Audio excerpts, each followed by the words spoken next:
요즘 봄 날씨가 꽤나 요란스럽습니다. 비가 자주 내리고 강풍으로 인한 피해도 발생했는데요. 어제는 황사까지 날아들어 휴일 공기질이 좋지 않았습니다. 변덕스러운 봄 날씨의 원인과 앞으로의 전망을 김동혁 기상전문 기자와 함께 알아보겠습니다. 어서 오시죠. 네, 안녕하십니까.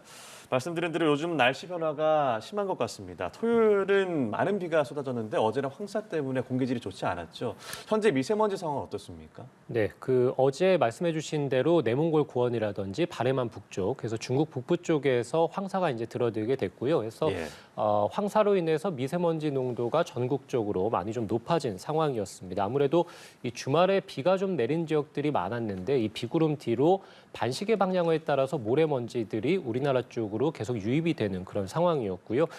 따라서 서울과 춘천, 광주, 대구 그리고 최남단인 제주까지 미세먼지 이 황사가 관측이 되게 됐습니다. 네. 지역별 먼지 농도를 그래픽을 통해 살펴보시면 서울이 이제 357 마이크로그램이고요. 네. 세제곱미터당 대구가 338, 광주 246, 경기 195, 그리고 최남단 제주도 295입니다. 우리가 평상시의 농도가 50 정도라고 보시면 됩니다. 따라서 이번 황사로 인해서 전국적으로 미세먼지 농도는 적게는 한 3배 정도, 평상시에 많게는 최대한 6배까지 공기질이 나빴다라고 보시면 되겠습니다. 대구와 광주, 전북과 경남 많은 지역에서 미세먼지 주의보가 내려지게 됐고요. 대구에서는 황사 위기경보 주의 단계도 내려지게 됐습니다. 다만 이번 황사는 어제 하루 정도 영향을 미쳤다고요. 아무래도 최근에 바람이 좀 강하게 불게 됐죠. 네. 그래서 대기 확산이 좀 원활해지면서 어젯밤부터 해서 황사가 이제 점차 물러나게 됐고요. 현재 상황은 공기질이 좋음에서 보통 단계, 그리고 오늘 내내 이제 종일 공기질은 좋을 것으로 보이기 때문에 황사는 대부분 다 물러났다라고 보시면 되겠습니다. 네, 지금은 다 물러났긴 했습니다만 올 봄을 생각해 보면 좀 황사가 잦았던 것 같거든요. 앞으로도 이런 상황이 계속될까요?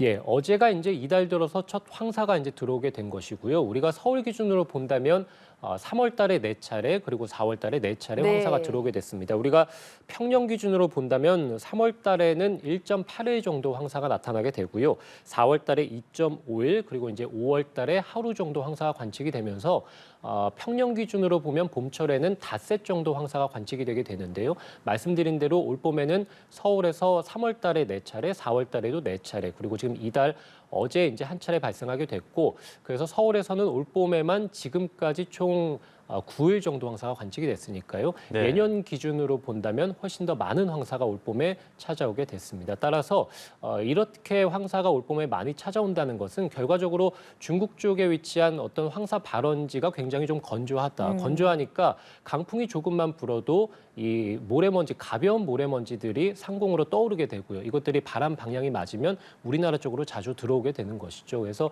황사 발원지가 올 봄에 예년보다 좀 건조한 상황이고요. 여기에 강풍도 중국 쪽에서 강하게 불고 있습니다. 예년보다 바람이 좀 많이 불기 때문에 말씀드린 대로 바람 방향이 맞으면 이 많이 발생하는 황사가 이제 우리나라 쪽으로 자주 좀 들어오게 되는 것이죠. 그래서 지난해 기준으로 본다면 지난해 황사가 좀 많이 좀 발생한 그런 지난해였는데요. 서울에서 5월 하순에도 황사가 한 4흘 정도 관측이 됐었거든요. 그래서 남은 이번 봄철에도 역시 황사가 중국 쪽에서 발원을 한다면 언제든지 우리나라 쪽으로 들어올 가능성은 있겠습니다. 네, 황사, 미세먼지 말씀하셨는데 그 이전에 전국적으로 강풍이 몰아치면서 바람 피해도 있었습니다. 거의 태풍에 맞먹는 급의 강풍이었다고요. 예, 그렇습니다. 우리가 사실 비구름 뒤쪽으로 황사가 건너온 것뿐만 아니라 굉장히 강한 바람을 동반하게 됐는데요. 이 바람을 따라서 이제 황사가 들어왔다라고 보시면 되겠는데 예. 이 주말 동안에 전국 곳곳에서 굉장한 강풍이 좀 잇따르게 됐고, 특히 해안가라든지 산간을 중심으로는 거의 태풍급의 강한 바람이 몰아치게 됐습니다. 이로 인해서 많은 곳에서 이제 강풍 피해가 잇따르게 됐는데요. 특히 이제 파라솔이 날아가고 이로 인해서 2차 인명 피해가 발생하게 됐고요. 가로수가 곳곳에서 쓰러지고 이것이 이제 자동차를 덮치면서 네. 재산 피해도 좀 잇따르게 됐습니다. 인천과 경기 부천, 경남 창원에서는 강풍으로 인해서 정전 피해도 역시 이제 발생하게 됐습니다. 수원 지역에서는 순간적으로 풍속 초속 15.4m가 관측되게 됐는데요. 5월 중순 기준으로는 역대 가장 강한 바람이 바람이 이 수원 지역에서 불었다고 보시면 되겠고 예. 서울에서도 초속 18.3m가 불게 됐는데요. 5월 중순 기준으로 역시 이제 역대 네 번째라고 보시면 됩니다. 지난 주말 동안에 불었던 이 강풍을 이제 지도에 표시해 봤는데요. 강원 산간 지역이 전국적으로 가장 강한 바람이 불게 됐습니다. 초속 37.6m에 달하고 있고요. 제주가 산간이 26.6m, 울릉도도 24.2m입니다. 우리가 이 정도의 바람, 초속 30m 안팎 정도는 강한 태풍이 들어왔을 때 정도의 바람이라고 네. 보시면 되겠고, 그리고 이제 각종 내륙에서 불었던 초속 15m 안팎 정도의 강풍도 우리가 태풍의 기준이 초속 17m 이상이거든요. 그러니까 내륙에서도 소형 태풍급의 강한 바람이 불었다라고 보시면 됩니다. 뭐 잠깐 말씀을 해주셨지만 지금 봄이잖아요. 한여름에 태풍도 아니고 한겨울도 아닌데 이렇게 강한 바람이 부는 이유가 있습니까? 예, 아무래도 말씀드린 대로 이제 비구름이 북쪽에서 우리나라 쪽으로 들어오게 되면서 주말에 비가 내리게 됐는데 이 비구름 뒤로 이제 강한 바람이 불게 됐습니다. 특히 우리나라가 지난주 후반부터 해서 낮 기온이 20도 이상으로 오르면서 온난했거든요. 근데 북쪽에서 차가운 공기들이 내려오게 되니까 우리나라 쪽에 버티고 있던 온난한 공기하고 충돌을 하면서 강한 바람이 불었다라고 보시면 네. 됩니다. 지금 영상이 이제 지난 주말의 바람길이라고 보시면 되겠는데요. 서해상을 쪽을 보시면 북쪽에서 차가운 공기들이 지금 내려오는 게 보이실 겁니다. 네. 반대로 남해안이라든지 동해상으로는 아래쪽에서 위쪽으로 상대적으로 온난한 공기들이 올라가고 있습니다. 그래서 우리나라를 사이에 두고 서쪽에서는 북쪽에서 차가운 공기가 내려오고 남쪽과 동쪽에서는 온난한 공기가 올라가니까 우리나라 쪽에서 두 공기가 충돌한다라고 보시면 되겠고요. 이렇게 봄철에는 서로 다른 공기들의 충돌이 굉장히 많은 시기이고요. 이렇게 공기들이 서로 충돌하다 보면 특히 이제 순간적으로 돌풍이 부는 경우가 많고 이번 주말 같은 경우에도 해서 갑자기 강한 바람이 부는 그런 경우들이 많았다라고 볼 수 있습니다. 우리가 태풍이 들어오는 여름철 또는 굉장히 찬바람, 칼바람이 부는 겨울철에 바람이 가장 강하다라고 생각하기 쉬운데 네. 우리가 사계절 중에서 평균적으로 봤을 때 평균 풍속이 강한 시기는 봄철입니다. 따라서 봄철에는 뭐 황사뿐만 아니라 이런 강풍에 대한 대비도 철저히 해야 됩니다. 네. 그리고 이번 달 들어서 주말마다 어린이날 연휴 그리고 지난 주말에도 많은 비가 내렸습니다. 지금 장마철이라고 하기에는 시기가 이른데 왜 이렇게 최근에 비가 자주 내리는 건가요? 예, 5월이 뭐 계절의 여왕이라 그래서 이제 황사가 사실 3, 4월 달에 좀 집중이 되고 5월 달에는 이제 평균 하루 정도니까 황사가 물러나고 이제 장미가 피는 시기. 그래서 쾌청한 봄날이 이제 5월 달에 자주 좀 찾아오는 평균적으로는 그런데요. 네. 최근에 보면 어린이날 연휴에도 비가 좀 강하게 내렸고 지난 주말에도 말씀드린 것 같이 강풍을 동반한 많은 호우가 쏟아지게 됐습니다. 2주 연속으로 주말 동안에 강한 비가 내리는 좀 이례적인 모습을 보이게 됐는데요.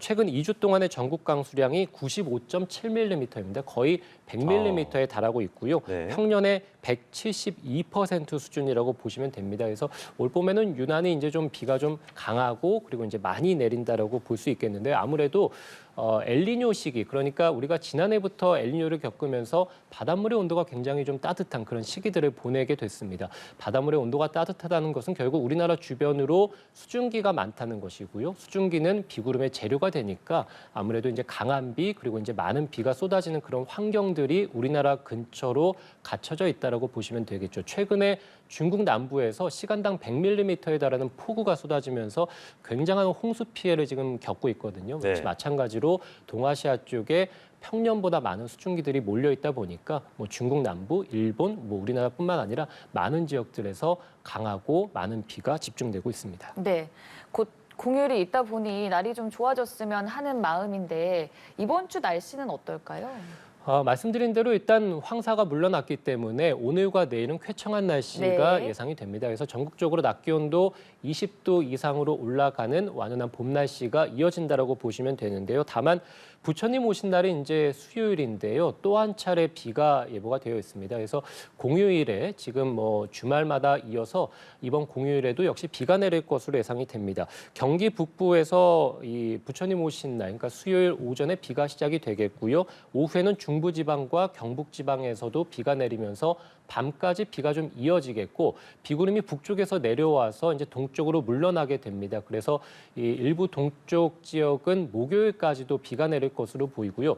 북쪽에서 차가운 공기가 동반돼서 내려오기 때문에 비구름과 같이 내려오기 때문에 기온도 좀 크게 떨어질 것으로 보이고요. 주 초에 낮 기온이 20도 이상으로 오르는데 수요일에 다시 북쪽에서 차가운 공기들이 내려오니까 지난 주말과 마찬가지로 역시 비구름과 함께 강풍을 동반할 가능성이 있겠습니다. 낮 기온도 20도 아래로 내려가면서 주 중반에는 기온이 좀 크게 내려가서 쌀쌀한 날씨가 예상이 되고요. 다만 목요일부터 다시 또 완연한 봄 날씨가 이어지겠습니다.